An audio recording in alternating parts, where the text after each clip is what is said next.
Even when you fall, God's grace is still enough. There are days when all you want is to start over. Days when you feel disappointed in yourself for something you said, for a choice you made, for a habit you thought you'd already overcome. You sigh. You feel like you've let God down again. Another promise broken, another weakness exposed. And deep inside, the question quietly echoes, does God still want me? Is he tired of my failures? My grace is sufficient for you, for my power is made perfect in weakness. 2 Corinthians 12:9. These are words God spoke to the Apostle Paul, a man who once persecuted the church, who called himself the worst of sinners. And yet, Paul became one of the greatest voices in the early church, not because he was perfect, but because he understood this truth. He was not strong enough, but God's grace was. B. We often think grace is something we earn when we've done well, but true grace is given to those who don't deserve it, but know they need it. God doesn't love you more on your good days and less when you stumble. His love doesn't fluctuate with your failures. It's steady, unconditional, healing. When you mess up, God doesn't step away. He draws near. He lifts you gently. He reminds you, you don't need to hide from me.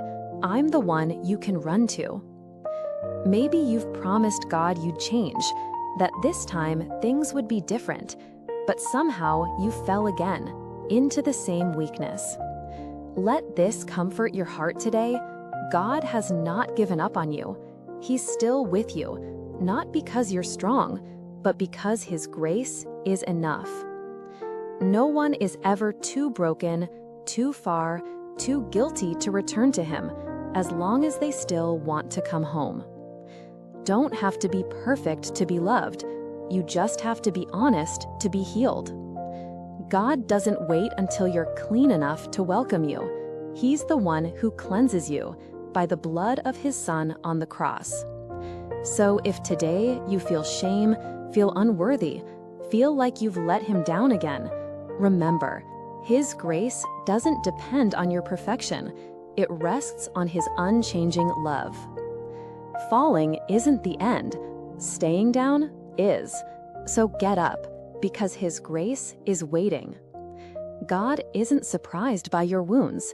He's simply waiting for you to draw close, so He can do what He loves most, forgive you and restore you. A prayer for the one who's fallen again. Dear merciful Father, I've failed many times, and I confess I've judged myself harshly. I've doubted that you'd still want me after everything. But today, I choose to believe your word. My grace is sufficient for you, not because I deserve it, but because you are good. Please lift me up again, heal my shame, remind me that you still love me, even in my weakness. Give me strength to move forward, not because I'm strong, but because I'm holding on to your strength. I believe your grace still reaches me, even when I'm slow, even when I fall. And today, I choose to rise on shaky legs, but with a heart full of trust. Amen.